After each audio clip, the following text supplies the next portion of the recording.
if it could like tell me all my tasks and really how to be the most productive, like if it was smart enough to say, this is the schedule you should follow this week, this is the time you should focus, this is what you should batch. That's good. I did some batching over the weekend. Nice. How'd it go? It was really good. I batched 8 episodes of a TV show. Whoa. Whoa. 8 episodes all at once? Yeah. No breaks? Super productive. That's impressive. Yeah. So Really knocked that out.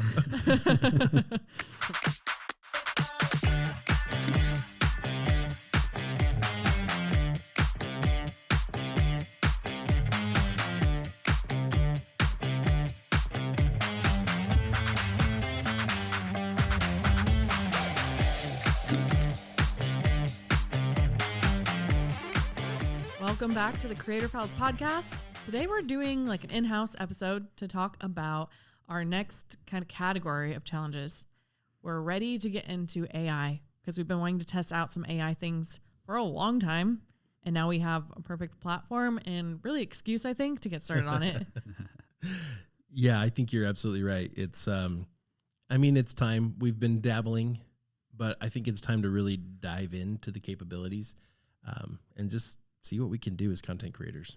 yeah, and I'm really excited also for this kind of focus, just because on some of our other platforms we talk occasionally about AI, but it's really hard to get super into it without people kind of just questioning a lot of things. But I love kind of what you said, like this is just a cool place for like testing grounds. And so we can kind of try a bunch of stuff that maybe we don't necessarily have to continue doing afterwards. We can literally just let it happen and kind of share that journey. So I'm really excited about that. And I like the distinction. You know, I want to be able to try out projects and experiments that are distinct from our other projects. Right. Because with a lot of these, we're going to be going against what we recommend. Right. And I want to be able to test things without saying, we condone this, you should do this. Yeah. It's separate. It's totally separate. It's just, let's test it. Let's see if there is anything that's working about it, if there are any positives, things we can learn from it. But it's not like it's going to be so separate from our other projects. You know, we don't have to change our whole philosophy on AI to try these things out. It's been like what, about a year? I don't want to like date this episode, but from like probably the first time I heard about ChatGPT with OpenAI, it's probably been about a year before it went just totally crazy, kind of mainstream. So AI has in the mainstream sort of way, it's had quite a bit of time to kind of sink in with people. It's just been such a hot topic this year.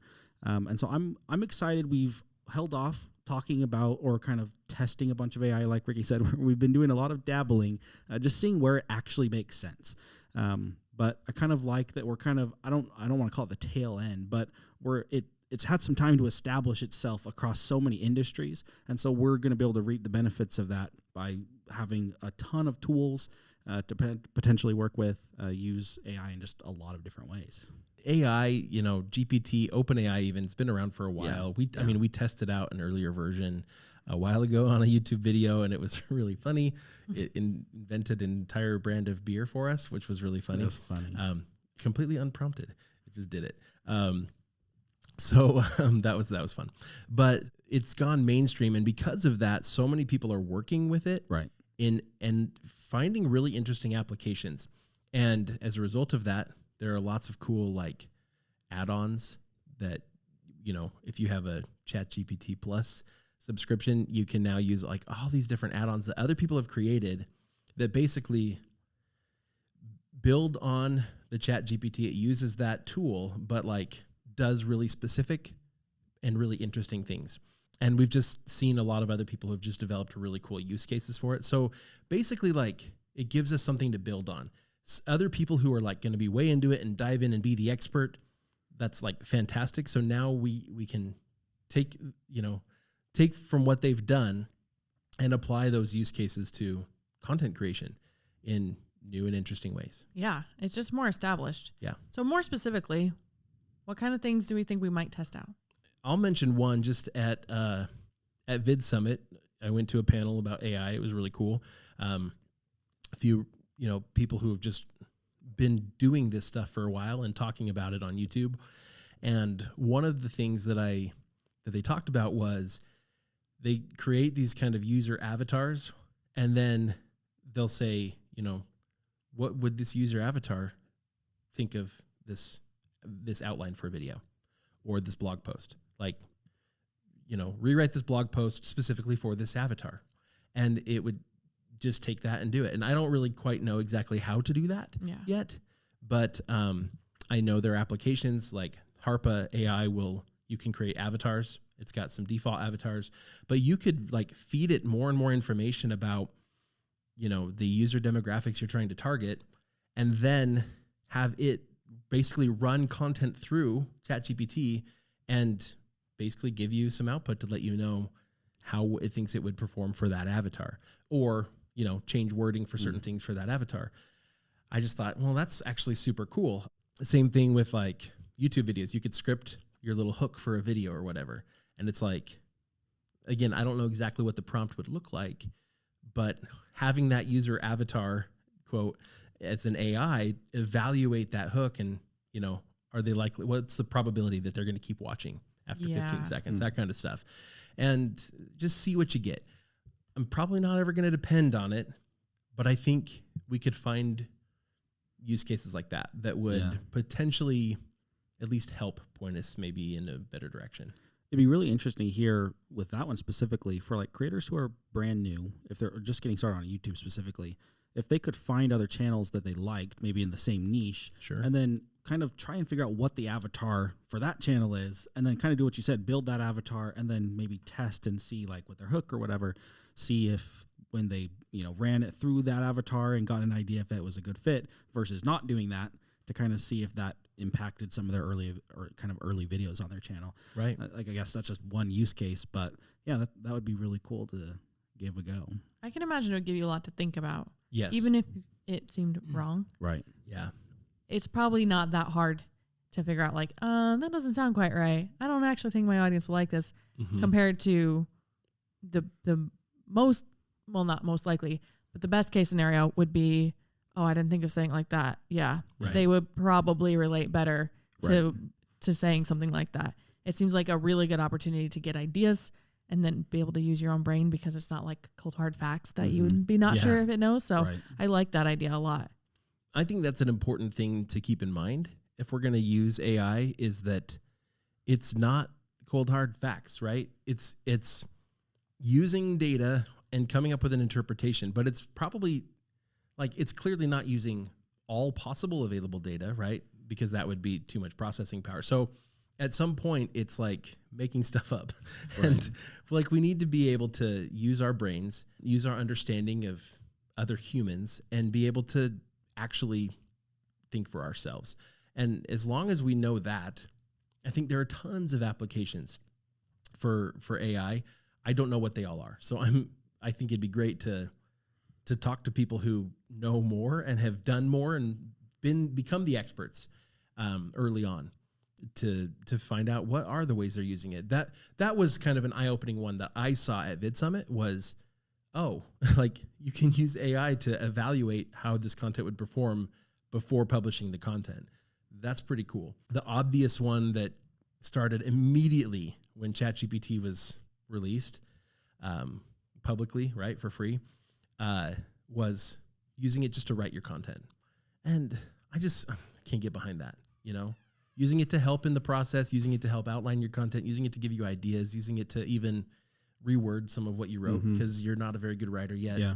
Like, I think all that's good to some extent, but like relying on it to do all the research and all the writing for you, or to write a whole video script, I think we're going to get lazy and we're going to get really bad at content creation if we do that. I think you're right. I think that it's probably not the best option. I'm still curious to see what would happen. Oh yeah, and I very well might give at least some of that a go during this challenge, just because I think like Julia said early on, like these are not things that we'd probably recommend in most cases to do. I think it'd be so interesting to take. I've looked at so many of these writing tools and kind of the inputs you can put into them. It's pretty specific. I think it's more specific now than ever, kind of, putting in, it's not just keywords, or it's not just kind of that really high level stuff to write the article.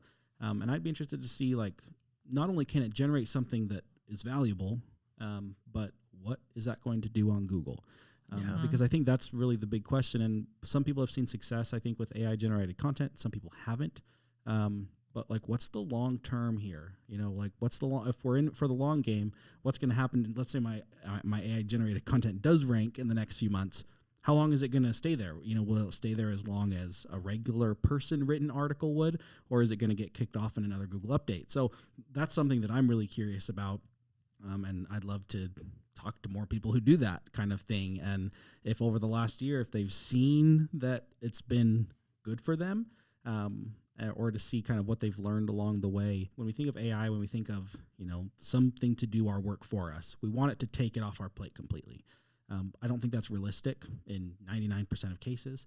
And so my guess would be someone who's actually using AI in a really smart way is going to have some amount of user input to the extent where it actually provides value, because that's the smartest way to approach it. So anyway, I'm really kind of interested and excited about that kind of on the writing side of things.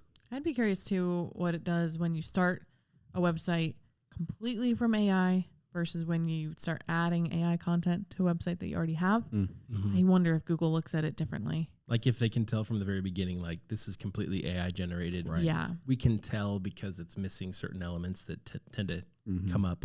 Whereas if you build authority, Right. then maybe they give a little leeway. Like, okay, well, we can tell some of this is AI generated, but if you have authority, maybe you proofread it and maybe we'll trust it. Right. Yeah, Probably unlikely it's that's a there at good this point, but it'd be interesting to see like what the, you know, we always talk about EEAT. Yeah. You know, how much leeway, if you have really, really good EEAT, how much leeway can you have on the, obviously, you know, Google still wants the content to be quality, but will having that expertise, authoritativeness, and trustworthiness, is Google going to let you kind of fudge the line a little bit if you have all that? I don't know. I was testing a tool last week. Actually, someone built a tool to use ChatGPT to generate article outlines and then articles basically following what we teach. So I was kind of alpha testing this tool for him. And what it generated, first of all, it's cool that it gave me an outline first and then let me edit the outline. So I could play around with it a little bit and get it just how I wanted it.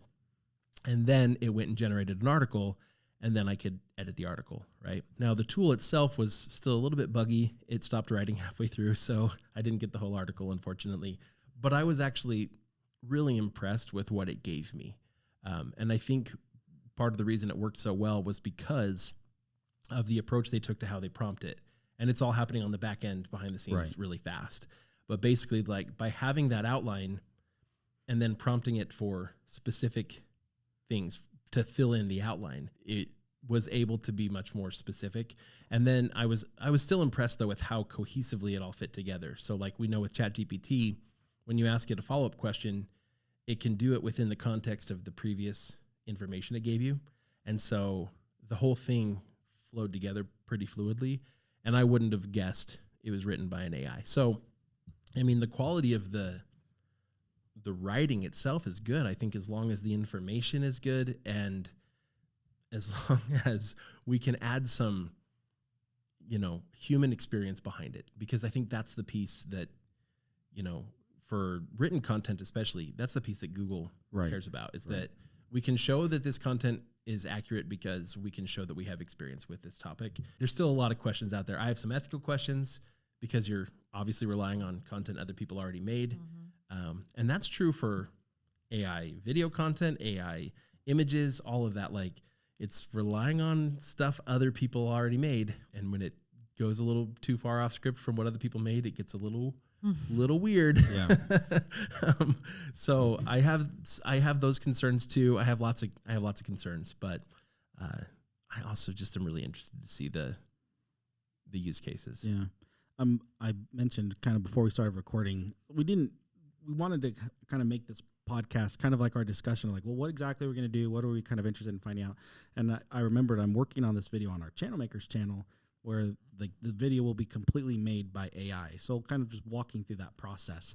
And so kind of as we've been talking, I've just been kind of thinking like, well, what can I do for this piece and this piece? And anyway, I'm just really excited aside from the writing portion of things. I think one thing for me with AI that is overwhelming is there's just so many tools out there. Yeah. There's so much, since people are just so heavily invested right now. It's like, well, what do you even use? What do you even, what's worth your time? What's not worth your time? And so on the video side of things, I'm really interested in kind of working through that process, since that's so far from what we normally do. We just don't use very much artificial intelligence on our in our video production. But one that I'm really interested in, kind of related to that, it's one where it clips up your videos. There's some editing ones that I'm really interested in. Like you said, some scripting. Again, like you said, probably needs more prompting, but like all these little tools, if you could kind of build out a really good workflow and just put them in the places where they make the most sense, and then just do the stuff that makes the most sense for you to do as a human being. I guess that's kind of my goal there.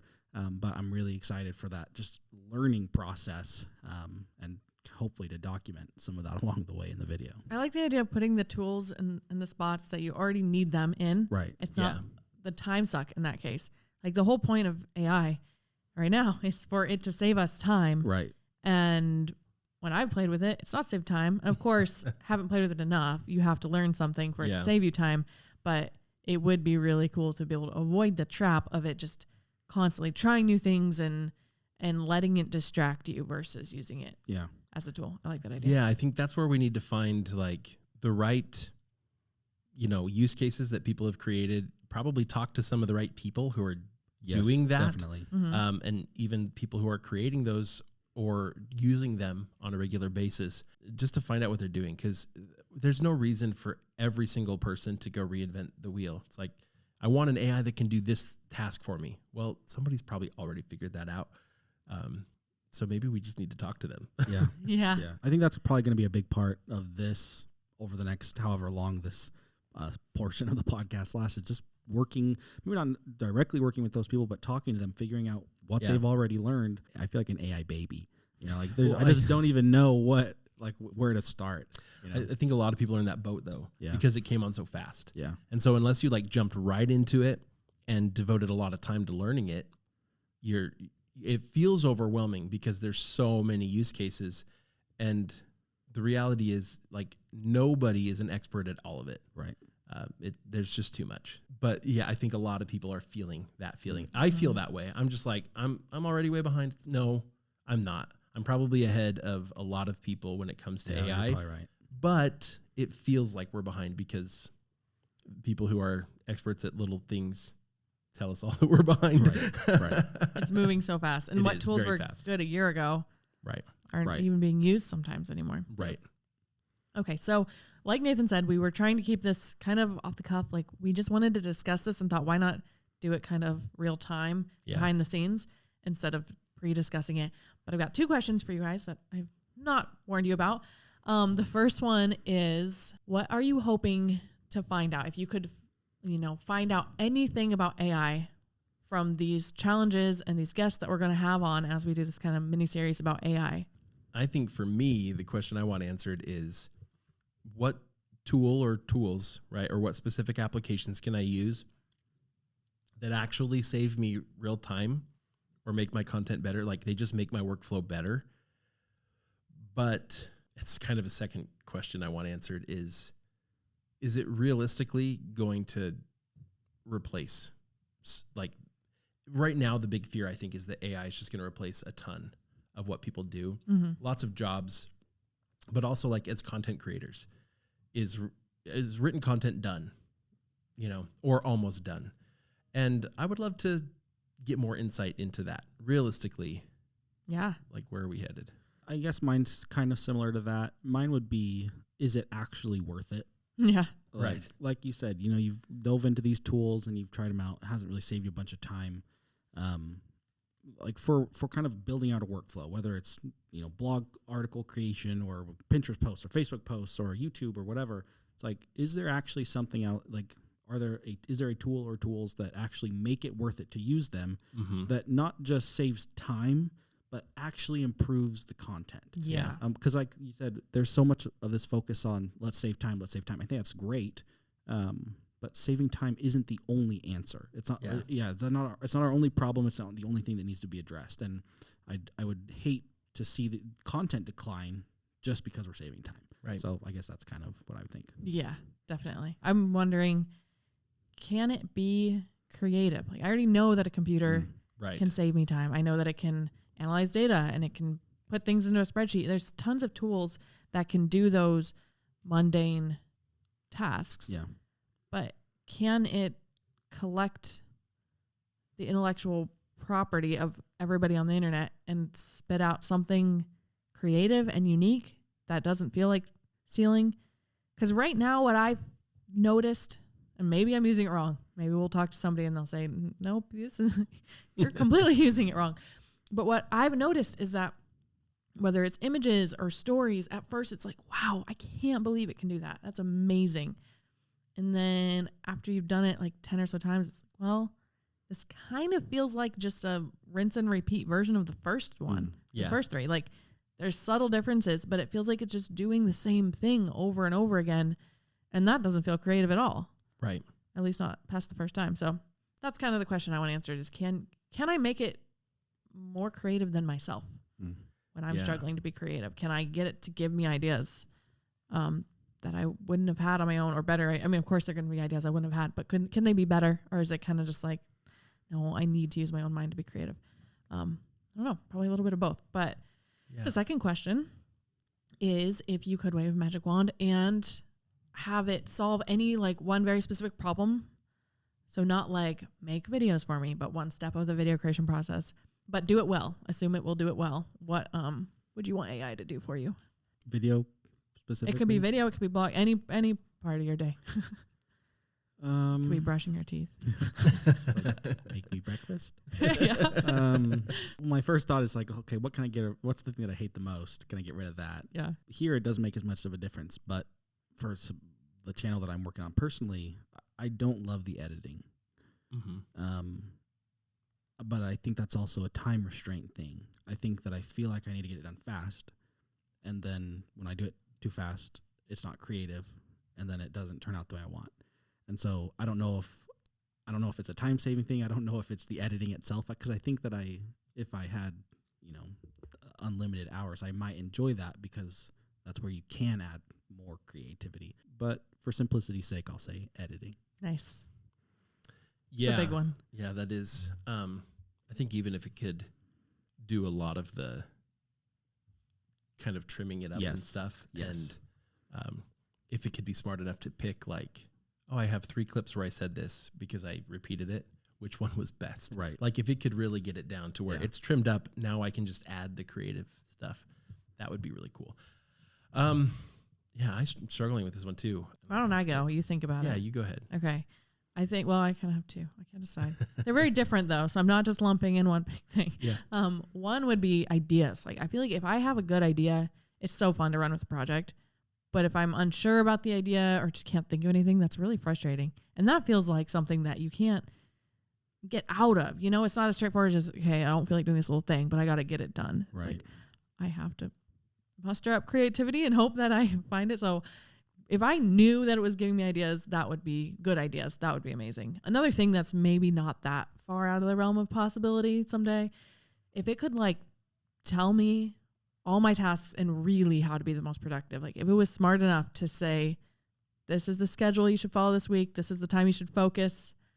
This is what you should batch. This is when you should meet with people. That'd be amazing. Cause I think I waste a lot of mental energy on like, if I could just arrange this stuff a little bit better, then I could get more done and take more on and be more productive. That's good. I did some batching over the weekend. Nice. How'd it go? It was really good. I batched 8 episodes of a TV show. Whoa. Whoa. 8 episodes all at once? Yeah. No breaks? Super productive. That's impressive. Yeah. So really knocked that out. It's amazing. Another one this is the one that had come to my mind before that I forgot. I think it'd be really cool if I could create content and then it could repurpose it on all the different platforms. Oh, yeah. So like if I made a YouTube video and it was like, I'm going to turn this part into a short and I'm going to turn this other part into an Instagram reel and make it look more appealing for Instagram and also go post it on Facebook, but with a title and stuff. And and know the links that are best for each platform. Like, take what I did, the content I created, and just repurpose it for the major platforms that I want to be on. Like that would be really cool because then I could just focus on my content and not focus on I like that a new strategy for all the different platforms and having to go through those steps to clip it, re-upload it to a different just all those steps. Yeah. If it could just do it. It seems like, so there's tools that do something like Things that, a like very, that, very right? basic version of Yeah. that, but they're missing exactly what you said. There's different strategies for every different platform, and it's all a little bit different. And there's little things like, does it matter if for my Instagram Reels, do I need to create the reel on Instagram for it to be optimized? Like, does Instagram like that? Or do I need to do the same thing for TikTok? But a tool that would just bring everything to every individual platform and then create, oh man, that would be really cool. I mean, if I could just take a video that I created, upload it to some tool, and then it's like, cool, here's the YouTube, just post it on YouTube. Here's the Facebook full-length video, but more optimized for Facebook. And then here's all the little clips, and you could just, it could give them all to you, and you could just be like, approve, and just That go. would be awesome. You know, I would love that. I feel like people are going to comment and say that's already out there. Probably. If There- it is, I want to know. There are versions of it, I Yeah. think, that I've Yeah. come across. We're talking about magic here. Like, Yeah. we're talking about a tool that I believe nothing it's can more- currently it's, do. It's optimized for the different platforms. Right. It's not just like, oh, we can publish it. I understand. Like, Suite's been out forever. It doesn't even need AI. No, but for that, I have to generate the different contents. Mm-hmm. You know, even now I can go to the Meta Business Suite and I can publish the same video on Instagram and Facebook and tweak it. You know, so for Facebook, you can have a thumbnail. For Facebook, you can have links in the description and stuff. You can't do that on Instagram. There's no thumbnail. There's no title even, right? So, but I can do that and I can schedule it and everything. Yeah. But I want the tool to be able to take this one video I made and just put it out on all the platforms. Perfection. And do cut up like the best parts and stuff too. Yeah. Yeah. And if anyone knows of things that can come close to this, or Yeah. maybe closer than we've Yeah, found, let I'd love us to know. hear about it. Yeah. Yeah. Also for free. I love free stuff. Yeah. Yeah. So if it does it and it's for free, Can we have our magic Even wand better. wishes Right. all for free, please? Right. Thanks. If you're a genie, I hope you're listening. right? Okay. On that note, we're excited for all this AI stuff. Please put your ideas in the comments of what you'd like us to try, because we're hoping to try a lot of things. Yeah. And if there's anyone specific that you'd like to see us interview, or just, general topics of AI, we would love feedback as we're going into this new challenge, because we're planning on doing quite a few episodes on AI for a while. And I don't know how long we're going to run with it, as long as it's interesting and we're discovering new things. And I think as long as it's like improving our work processes and we're learning, that's how long we'll go with it. Because if we learn things, you guys learn things. So Yeah. thank you for tuning in, and we'll talk to you next time.